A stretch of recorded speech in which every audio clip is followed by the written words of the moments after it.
Hello, everybody, and welcome to No Scrubs, the only show on the interwebs committed to giving you the greatest and newest and latest and greatest tips and tricks on all things talent acquisition. No Scrubs is brought to you by our great friends at JobVite. I'm Dawn Burke. I am a contributor at Fistful of Talent, and I'm also the VP of HR in Birmingham-based tech company Daxco. So let's get down to it today. I want to introduce our guest because we're going to talk about something he is exceedingly knowledgeable in. This is Paul Hebert. And Paul, welcome. I haven't seen you in a while. Thank you. I know, at least a couple minutes since we started this broadcast, right? But no, we haven't. Not in real life. Probably one of the HR revolutions, maybe the last time. Gosh, it's been a while. But, it's been a while. HR Tech coming up. I think we might be we get a chance to tip one at HR Tech. That's so that'll right. be good. Absolutely. So tell the great folks what you're doing nowadays. Well, I'm working with a company. I work at a company called Creative Group, headquartered out of Chicago. And our company helps influence the behavior of employees, dealers, distributors through the use of training, communication, incentives, and rewards, including big group travel type programs for dealers where they can win a trip to Hawaii, that kind of thing. And as well as employee programs where we try to drive, you know it, engagement. Yes, perfect. Perfect. So today we're going to talk about a post that I wrote for Fistful of Talent for JobVite, and it's called HR, You Want Proof You Should Connect? It's Better Than Sex. So, got the perfect guy here to talk about connection and engagement. I don't know this personally, but probably he's got a thing or two to say about sex as well. So let's talk about this at a high level first, friends. Let me tell you what the post was about. Are you familiar, Paul, with Mike Nichols, the director? Yes. Yes. So I have heard of him. Yes. He's a prolific theater director and film director. He was the director of The Graduate, for instance. Yes. And I saw a fabulous documentary about him on HBO called Becoming Mike Nichols. And he was talking about one of the plays he directed called The Odd Couple, where he was really talking about how, as part of the process, he realized two of the characters who everybody thought had relations. They had not, but they had formed a great connection while they inadvertently had to spend the night together, a man and a woman. And he really had said that was really profound to him, and how important it also was to the audience that they were much more intrigued by the connection of these two people rather than any sexual relation. So my theory is, and there's a lot of psychological data on saying connection is typically much more impactful than sexual relations. So I thought, hey guys, we have a lot of HR pros that still believe their value prop is really in policies or compliance. Right. And it's like, wait, if connection is better than sex, why on earth would you not think that you should be a connector rather than a policeman? So, boom, that's really the whole gist of it. So it really talks about engagement. So, so Paul, I want to talk to you a little bit here about this because you're expert. You're the rock star ninja guru, thought leader. What other cliche as far as you know, out there? As far as you know. All right. So do you believe that employees do need to be emotionally connected to something at work to get results? Because again, not just to stay, but to actually get results. Well, you know, there's a lot of different ways to look at that statement because it's got we can unpack it. It's got a lot of different vagaries, I guess, or levels to it, layers, or like an onion, right, Shrek? Right. So anyway, the idea, though, that do you need engagement to get results? I would have to say not always. Mm-hmm. It depends on what your goal is, right? Okay. I can run a boiler room, and I can pay people out the wazoo and have zero connection to them on an emotional level, and they will perform. I mean, we have Wall Street, and they perform all the time. Brokers and hedge fund managers do billions of dollars every year, and it's because they get paid billions of dollars every year. Heck, I'd sell my mother out maybe for $1 billion and then apologize. I'd apologize and write her a check for $10 million. What the heck? She'd appreciate it probably. But anyway, thank you. So, do you need engagement to get results? I don't think the answer is that black and white. Okay. Now, as an HR person, as an organization with many, many different types of employees, Should you want to have some sort of connection, emotional connection with employees? I think you would, for a lot of reasons. The biggest single reason is it's real easy to drive behavior with very blunt tools like compensation and cash and money. But what you do then is you have very effective mercenaries working for you. And what you've trained them is to go follow the money. So you have no loyalty now. I mean, there's a reason. I mean, I know this sounds terrible, but mercenaries that are fighting over in wars get paid a lot of money. Our own volunteer force gets paid very little, but they're doing it for God, country, and the flag, right? Right. So there's an emotional connection there for them, and that's the gap between what a mercenary gets paid and what somebody with an emotional connection has. So that sometimes I position engagement or lack of engagement as a tax on a company, because you actually have to pay more if you have less engagement. I love that. I have never heard it put that way, and I'm going to steal that. I won't steal. I'm going to give you credit. I'll give you credit for it. But that is the perfect visual, great analogy.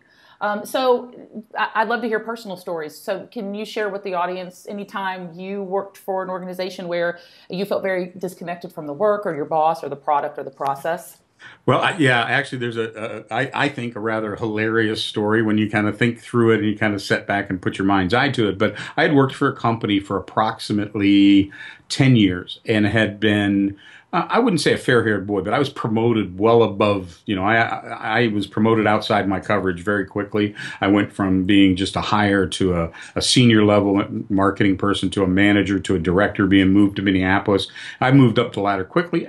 I think it was because I was brilliant and great. It might have been just because nobody else was around to do it. I don't know. But I was emotionally connected to this company. They had done a lot for me. They had moved my family. They had given my wife a job when I had at one point considered leaving. The president of the company called me and talked me out of it. And then I told him, well, my wife quit. And he said, well, send her over. We'll give her a job. I mean, they did everything for me. I was emotionally attached.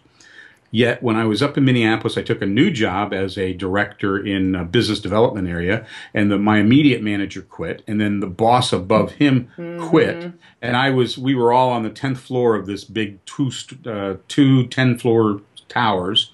And when they quit, then they moved everybody to another building. But because I didn't report to anybody, they didn't move me. Okay. I was the only person on the 9th, 10th, and 11th floors of this tower. What? For a year, I was the only person.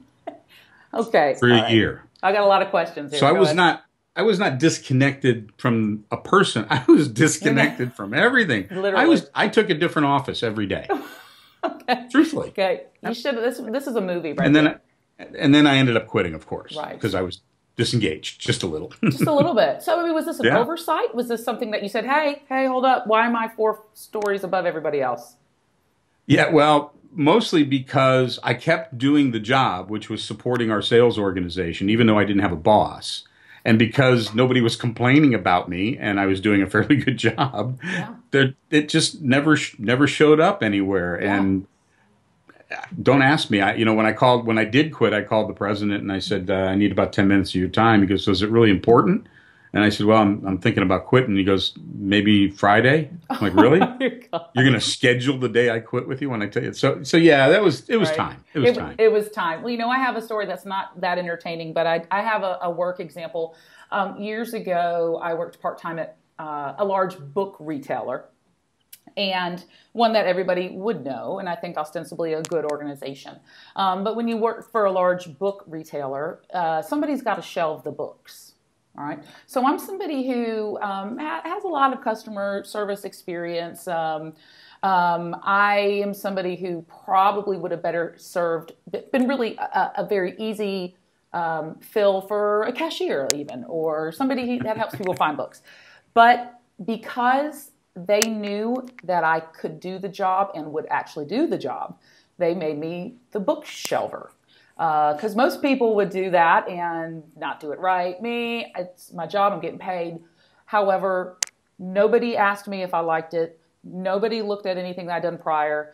None of the bosses ever talked to me. I showed up, I did my job, I did it well. And yeah, that lasted. The only job where I really just quit was that particular job. So, and And again, that's just, I think, a misalignment from the start. Yeah. But also important to note, I did the job well, but I was not engaged on any level, nor did it actually engage me in any of my strengths. Absolutely. And that's, I mean, there's a lot of employees that just by virtue of their work ethic and the way they were brought up or what they believe in, they're going to do a job well. That's just who they are. Yeah. But they're not there for you anymore. Right. And they're not there looking out, trying to find a better way. I mean, it's the old story is and I've been dissed about this in certain presentations where I say that, your work is kind of a relationship with your company. I mean, it's a two-way street. You really need to look at what they're doing for you and comparing that to what you're doing for them. Yes. And see if you got some parity and reciprocality there, a reciprocal type setup. And if you don't, then you're going to have some problems. Right. And this whole idea of engagement in a relationship, not and again, do you need 100% of your employees engaged? No. I mean, nobody. I think we get caught up in measuring that. Especially like where we got employee engagements like at 30%. What if we find out 10 years from now that 30% is the maximum any company's ever going to achieve? True. That's a good point. That's going to be a real funny day for a few consultants, right? Because it's like, if you get 31, you're like out of the ballpark. That's right. But that's right. I think you need it. It gives you a core group of people that you can go into battle with on a regular basis. I think they can bring people who are horribly disengaged up to maybe just a little bit disengaged. Right. Yeah, it's a continuum, right? Sure. So having that relationship, I think emotionally connecting is an important thing. And that's what Simon Sinek right now, I mean, he's really hot. It's all about the why. And, managers, if you really look at your employees, if you can find a way to connect the why of the company to the why of the person, and it doesn't have to be a lot, right? If you have an employee that is volunteering at PETA or volunteers at the dog shelter for the dogs, maybe you can put them in charge of some charity event that they can tie into with that. Yes. Doesn't have to be always what you're doing every day at your desk, right? Agreed. It's hard work to continue. It's not hard to engage folks if you take some time. The hard thing is people can relentlessly focusing on the time. I find in my line of work as VP of people, it takes very little to raise somebody up and engage them. It takes very little, but it does take some time. And I think one of the things that's resonated with me, Paul, from what you said again, when we talk about the compensation play. I mean, compensation's the cost of doing business. I mean, that's your ticket in. But you're right. At some point, I think a lot of companies are not able to continually pay somebody if what they are going to want to stay engaged over and over and over and over. So I think at some point, if somebody is engaged by money, they will just leave when somebody gives them a 10% raise over here. Oh, absolutely. Absolutely. So quick question for you, because we're running out of time.